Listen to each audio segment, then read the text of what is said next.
What now? What do the four Western Conference teams that got bounced in the first round, what now for them? What should they do after this season? Was it a successful season? Was it a disappointment? Gonna go through the four first round losers in the Western Conference and find out what they should be thinking, doing into the offseason. Because honestly, one of the great things about the playoffs is it shows a lot of clarity with these teams. This is what the teams play for, right? Teams play for the playoffs and making a run and getting to a finals and hopefully for all of them winning a championship, but it doesn't happen for the majority, all but one. And so those teams that go home, those teams that get bounced, right? Some of them are up and coming, and it ends up being a successful season because you look at it as a stepping stone in the right direction, while others, Denver, looks like a disappointment, and you start asking questions about, well, what are we going to do now? So there are four teams that got bounced in the first round in the Western Conference. That is Phoenix, Portland, Denver, and the other team that got bounced in the first round is the Houston Rockets. So we're going to talk about all of those four teams and what they should be doing going forward. All right. First one, we will start with the team that got bounced first, the Phoenix Suns. So Phoenix finished the season as the 8th seed with a 45-37 record. Truthfully, right off the bat, I'm going to say it was a good season for the Phoenix Suns, okay? The reason is their expectations were very low. Last year, remember, they had KD, they had Bradley Beal, and Devin Booker, the big three, and they didn't make the playoffs. It was a disaster. KD didn't fit there. They just not good. They capped out pretty much, salaries everywhere. So they moved forward. They got rid of Bradley Beal. They got traded Kevin Durant, got some picks back, and got Dillon Brooks in the return, which is a positive, right? Because he kind of changed the culture. He gave them a dog. And to be honest, that was the best part about this Phoenix Suns team, that they weren't the most talented on the floor. They, weren't the sexiest pick, but they ended up having a pretty great season for their standards, to be honest, with what they had coming in. Jalen Green, they got back in that trade, and he had a pretty good season, right? Their starting lineup in their last game of the year against the OKC Thunder was Colin Gillespie, Devin Booker, also Ogundaro, and Dillon Brooks and Jalen Green, right? And they played the Thunder. They got swept. Yes, disappointing series. But what did you think was going to happen against this Thunder team, right? And again, they got Kaman Maluach, which I would say didn't have a great rookie season. When you're the 10th pick, I think people expect you to contribute a little bit more. Grayson Allen's in there. They got some other guys. Ryan Dunn, I think, is a disappointment considering that we had high hopes for him at least coming into the season as a young piece for them. Look, Phoenix, honestly, I understand they want to build around Devin Booker, right? But Devin Booker ain't that young anymore, right? I would guess, I'm going to look it up, but he's probably in his 30s. I'm guessing 32. Let's see. How old is Devin Booker? 29. All right. Well, I was off. So that's good. He's in his prime. 29-year-old Devin Booker, right? So what do? You want to build around him, right? And you end up being a first-round bounce this season. So next season, obviously, the natural progression would be, hey, well, we need to find a way to get further than the first round. And obviously, you want to keep your star Devin Booker happy. Matt Ishbia, the owner, has made it clear that he's sticking around. He is not trading Devin Booker. So, all right, let's build around Devin Booker. Well, you got to ask yourself, is Jalen Green one of those pieces? Maybe, because he's not that old. Jalen Green's relatively young.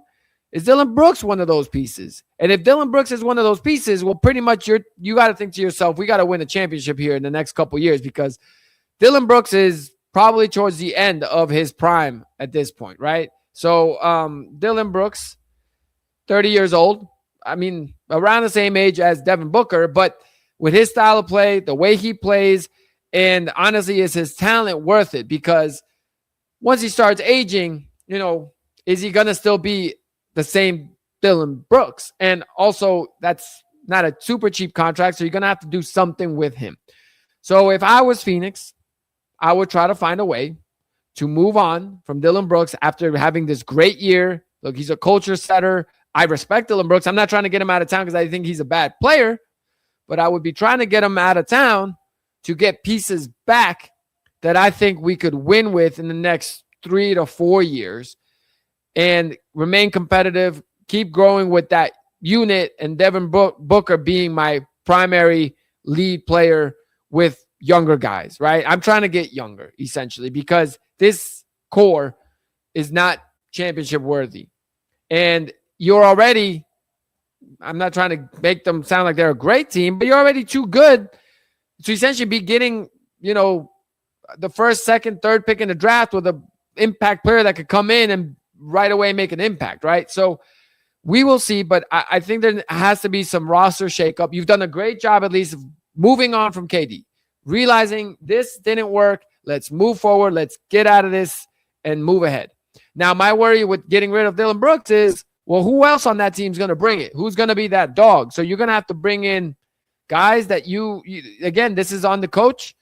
And it's on this team to kind of find dogs in there. So that would be my only fear, right? But it all revolves around Dillon Brooks, not because he's a bad player, not because he doesn't fit. But unless you're trading Devin Booker, he's kind of your only, or Dillon Brooks, he's kind of your only asset that you can maybe get some pieces back. Unless you trade Jalen Green, which honestly, that's probably the way to go if I'm really looking at this roster, because you have Devin Booker already as a guard, right? And Jalen Green's had a pretty good season. Maybe you get pieces back there and you keep Dillon Brooks. So one of those two guys, it's got to be one of those two based on their contracts and their age and how they played. They had both good seasons. Otherwise, there's not much, I don't want to say talent, but there's not much high assets there. Because even come on Maluach, if you're trying to trade young guys that you have for veteran players to make a run right now, he didn't have a great rookie year. Ryan Dunn ain't going to get you much. So, a tough spot for the Suns. If they put themselves in this situation with the Bradley Beal and the KD, let's go all in right now. This is what you get. But I do think at least it's a step up. It's a step in the right direction. And, truthfully, do I see the Suns winning a championship in the next 2 or 3 years, no matter how they build? No, I don't. Because I just don't think that they have the assets there, unless they hit a home run on a draft pick that suddenly becomes a star. And even if that guy becomes a star in 2 to 3 years, by the time that guy's like championship ready, Dillon Brooks might not be at that point. And then you're going to have to start doing some, movement again. So, realistically, I know they're not going to trade Devin Booker. So I'm just going off of what they've said.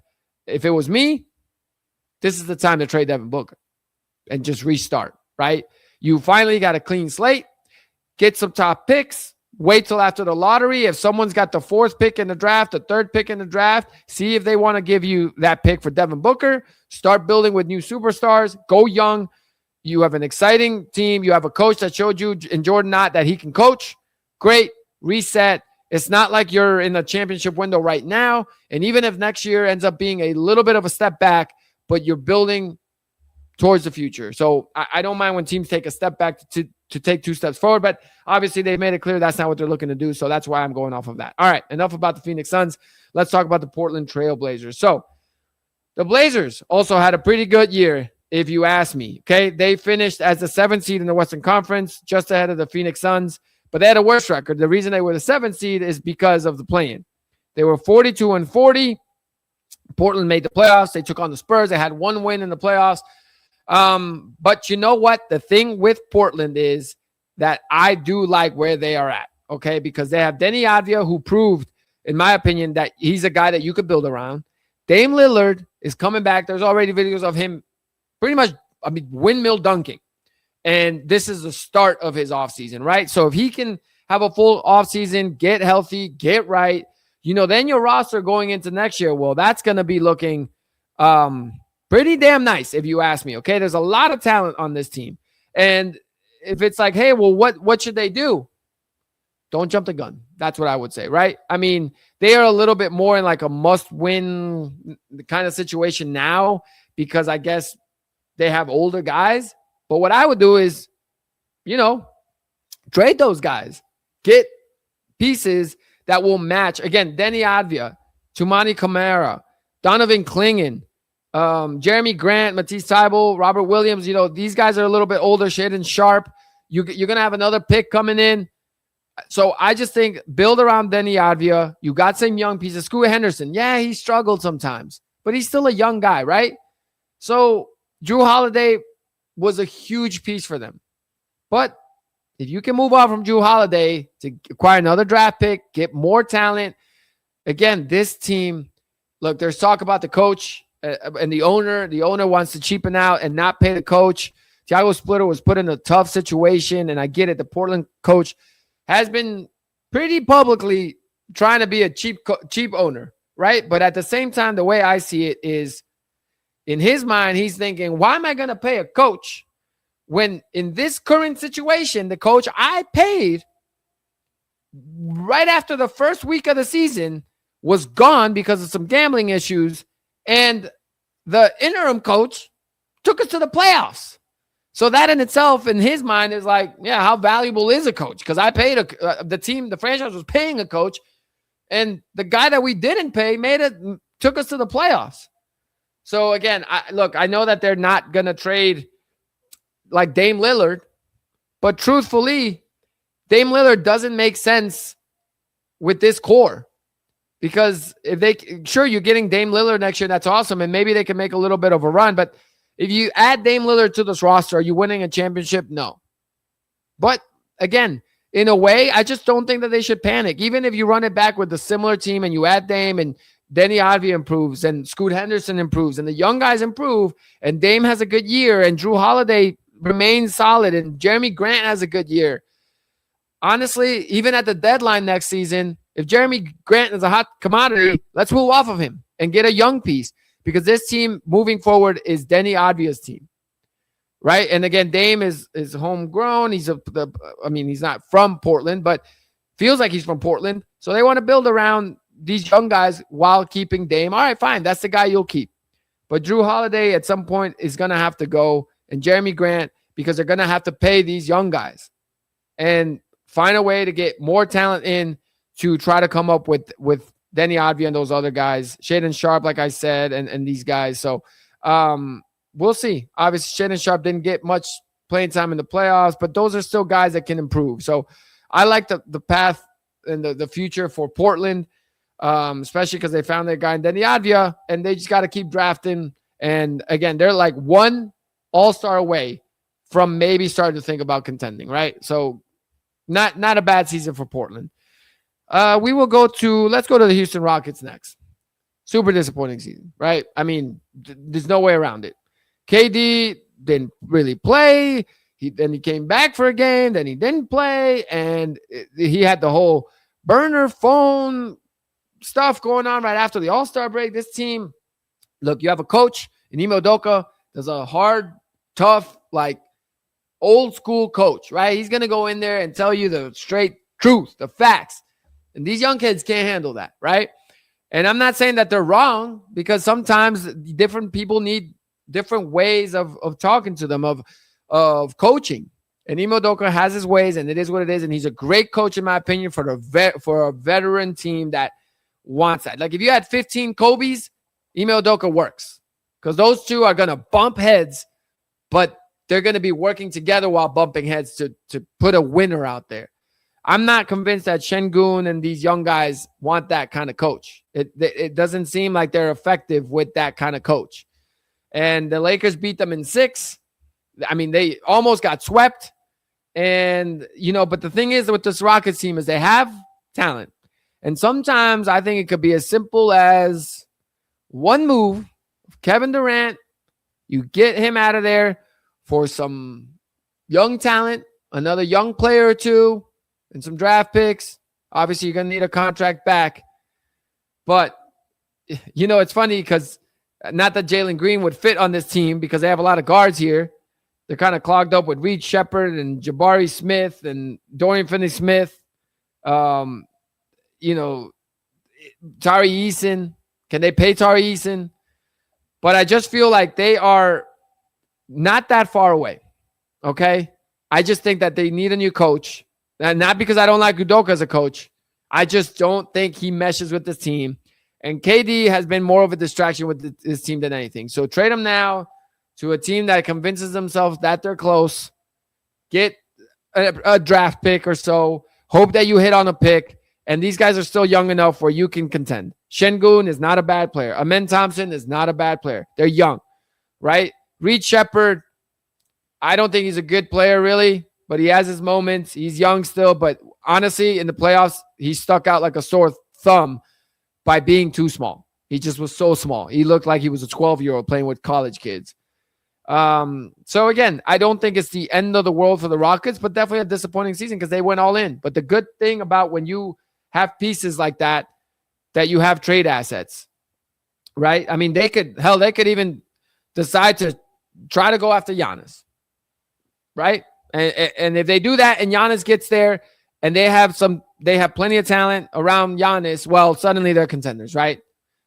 But again, to do something like that, you're going to have to get rid of KD and just move past that. And I think the mistake was almost acquiring KD. Again, don't forget, they have Fred VanVleet on that team who's been hurt, and he just didn't play all season. But that's a big contract too. So we'll see where Houston goes from here.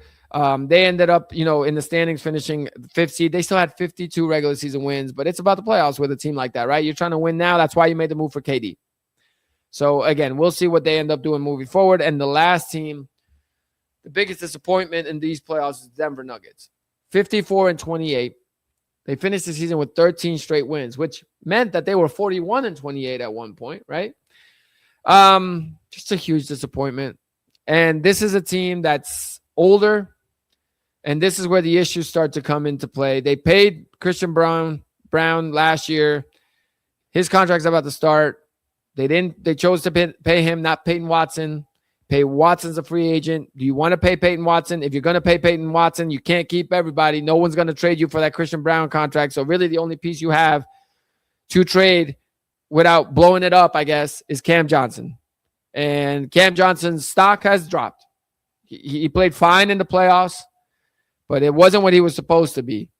He's, solid, but he ain't the guy that they thought they were getting. Jokic, obviously, you offer him the extension. Jokic's game should last for another 5 seasons if he wants to. And you got to just retool and rebuild because you're going to have to eat that Christian Brown contract, right? And it sucks. And anytime teams start doing that, honestly, I think it starts falling apart, which is what happened with the Bucks. When you're an older team with bad contracts, it starts falling apart. So if you're going to start doing that, in my opinion, I've always been team tear it all down and start over. Jokic is your centerpiece. Fine. He's not that old. Fine. But that means you trade Jamal Murray.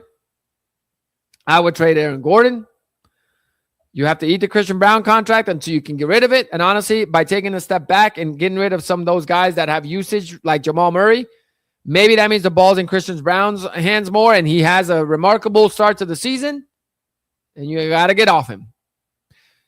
I just think, or if you really believe in him and he has a great season and that's who you're going to stick with, great. But you got to think about, all right, be realistic.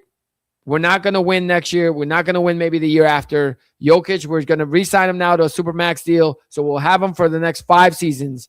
If the first 2 seasons of those 5 seasons are average to below average seasons, to have 3 great seasons and that at the back end of that Supermax with a brand new roster around them, then you got to take the hit now and do that.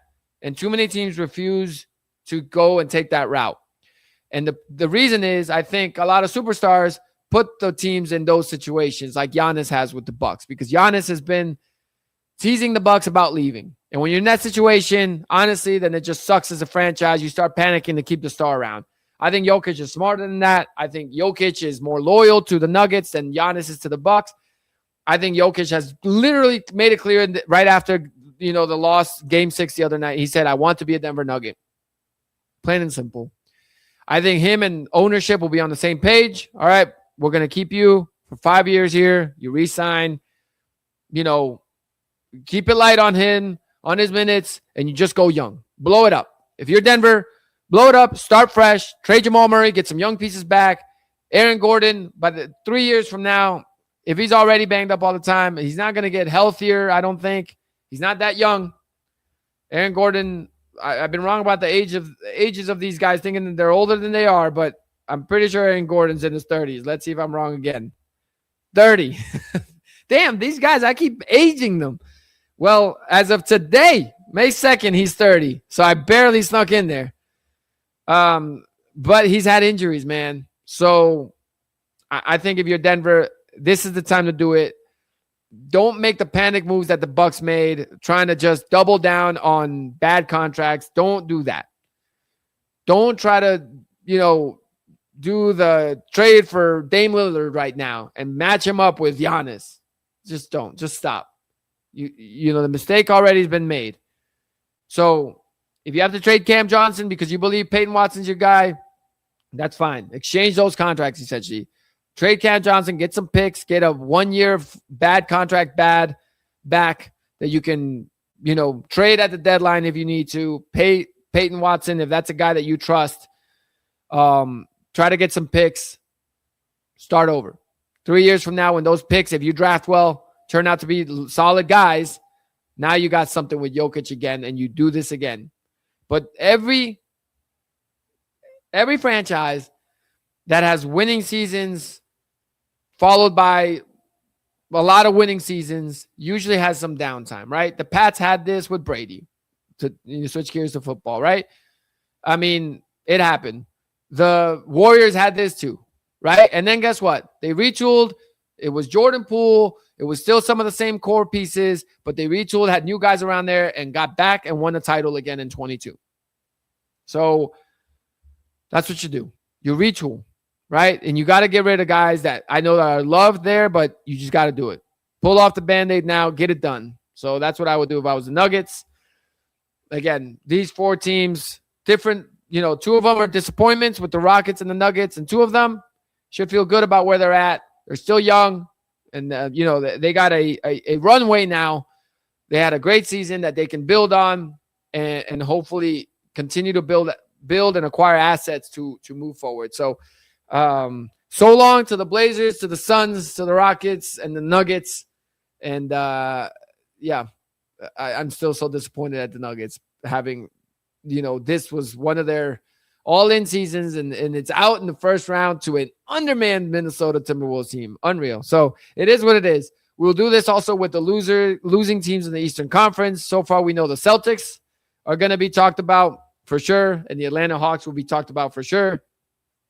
We will see which other 2 end up losing tomorrow that we have to talk about. Will it be Cleveland or Toronto?